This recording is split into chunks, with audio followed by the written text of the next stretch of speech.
নমস্কার, শুভ দুপুর বন্ধুরা। আজকে আমি শুরু করছি। আজকে আমাদের একদম নিরামিষ, কারণ বৃহস্পতিবার আমাদের পুরোপুরি নিরামিষ। হয়েছে পুঁই শাকের তরকারি, আলু কুমড়ো বেগুন দিয়ে, আর হয়েছে সোয়াবিনের কোপ্তা কারি। আমি কাঁচা লঙ্কা খেতে বেশ ভালোই বাসি, এই জন্য কাঁচা লঙ্কা কয়েকটা ভেঙে নিচ্ছি। কাঁচা লঙ্কা দিয়ে পুঁই শাকটা ঝাল কম করেছে, মিষ্টি মিষ্টি হালকা হয়েছে বলেই কাঁচা লঙ্কা দিয়ে একটু ঝাল ঝাল করে খাওয়ার চেষ্টা হচ্ছে। আচ্ছা, তোমরা অবশ্যই আমাকে কমেন্ট করে বলবে কারা কারা মানো যে পুঁই শাক নিরামিষ না আমিষ। অনেকেই কিন্তু মানে যে পুঁই শাক নিরামিষ, আবার অনেকেই মানে পুঁই শাক আমিষ। তবে আমিষ বা নিরামিষ যাই হোক, পুঁই শাক খেতে কিন্তু দারুণ লাগে। আর পুঁই শাক খাওয়া স্বাস্থ্যের পক্ষে খুব ভালো। আর আমি তো পুঁই শাক খেতে দারুণ ভালোবাসি, নিরামিষ হোক বা আমিষ হোক। দেখো, আমি আমিষ নিরামিষ অতটা বুঝি না, তবে আমি পুঁই শাকটা ভালো খাই বলে কালকে পুঁই শাকটা এনেছিলাম বুধবার হাট থেকে। তো আমাদের এখানে হাট বসে বুধবার হাট থেকে এনেছিলাম। তো আজকে যাই হোক রান্না করে দিয়েছে, আমি খাচ্ছি। ভীষণ ভালোবাসি আমি পুঁই শাক খেতে, যেভাবেই করুক পুঁই শাকটা। সে পুঁই শাকের বড়া দেখেছিলে আমাদের ভিডিওতে, পুঁই শাকের বড়া করেছিলাম কত সুন্দর। তো পুঁই শাক আমি যেভাবেই করুক খুব ভালো খাই। আর পুঁই শাকের এই যে আলু কুমড়ো বেগুন দিয়ে একটা নর্মাল, মানে কী বলবো, এটাকে একদম নিরামিষভাবেই করা, তো মাছ ফাছ কিছু দেওয়া নেই, পেঁয়াজ কিছু দেওয়া নেই, এটা কিন্তু খুব সুন্দর লাগে খেতে। আর এই দিয়ে আমার এক থালা ভাত সাবার হয়ে যাবে। আর এই যা লাগছে না, দারুণ লাগছে। এর সাথে একটু লঙ্কা ভেঙে নিয়ে কাঁচা লঙ্কার একটা যা ফ্লেভার আছে, ওই কাঁচা লঙ্কার ফ্লেভারের মধ্যে দিয়েই খাবারটা একদম, মানে কি বলবো, দারুণ দারুণ দারুণ লাগে খেতে।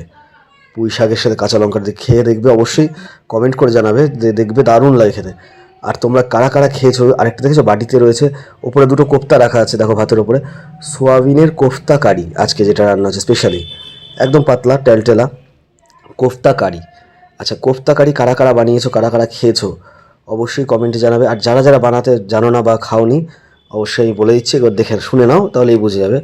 সোয়াবিনটা প্রথমে বয়েল করবে, ঠিক আছে? সোয়াবিনটা বয়েল করার পরে ওটাকে মিক্সচারে হোক বা হাতে ভালো করে ম্যাশ করে, মানে চটকে নেবে একদম।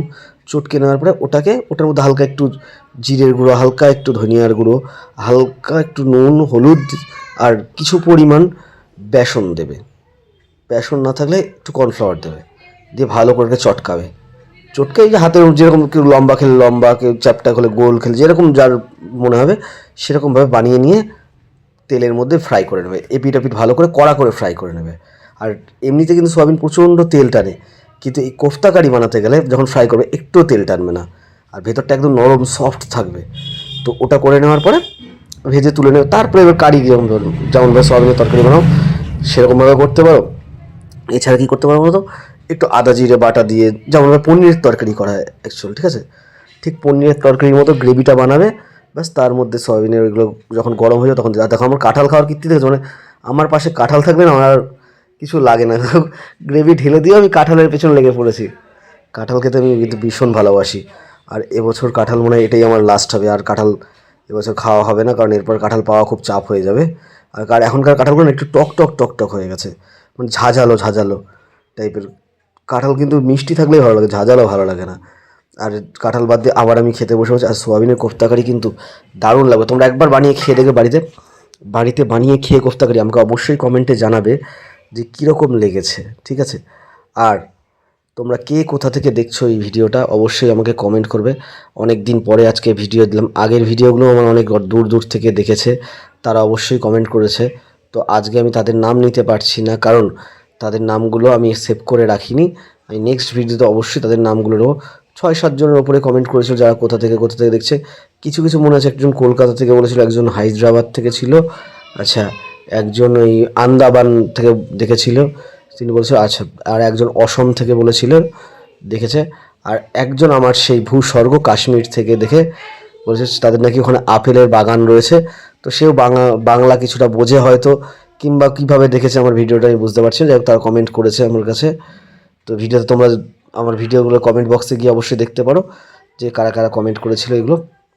তো যাই হোক, এই বলতে বলতে আমি খেয়েছি, গরম প্রচণ্ড দেখেছি, গরমে ঘেমে যাচ্ছি, কিন্তু মানে একেতেই তো ভাত গরম, তরকারি গরম, আর কাঁচা লঙ্কার ঝাল, উফ, একদম জান জ্বলিয়ে দিচ্ছে কাঁচা লঙ্কার ঝাল। একদম খেতে তো দারুণ লাগছে, কিন্তু গরমটা প্রচণ্ড প্রচণ্ড হয়। দেখো, একটা করে কোপ্তা নিচ্ছে আর মুখে করে চালান করেছি। কোপ্তা কিন্তু দারুণ লাগে যখন এটা ঝোলে ভিজবে না, ভিজে ভেতরে জুসটা যখন টানবে, এই সোয়াবিনের কোফতা কারি জাস্ট তোমার এক থালা ভাত এমনি হজম হয়ে যাবে একদম। আর এতে কোনো রিচ কিচ্ছু নেই কিন্তু, যে তুমি ভাববে রিচ যেদিন ইচ্ছা বানিয়ে খেতে পারো। একই রকম সোয়াবিন বানিয়ে বানিয়ে খেয়ে তোমরা বোরিং হয়ে গেছো, সোয়াবিনের একই রকম তরকারি, এক পেঁয়াজ রসুন দিয়ে এক পেঁয়াজ রসুন ছাড়া। কিন্তু এইরকমভাবে কোফতা কারি বানিয়ে দেখো, আমি বললাম নিঃসন্দেহে তুমি এক থালা ভাত সাবার করে দেবে। কারণ এইরকম সোয়াবিনের কোফতা কারি খেতে ভীষণ ভীষণ ভালো লাগে।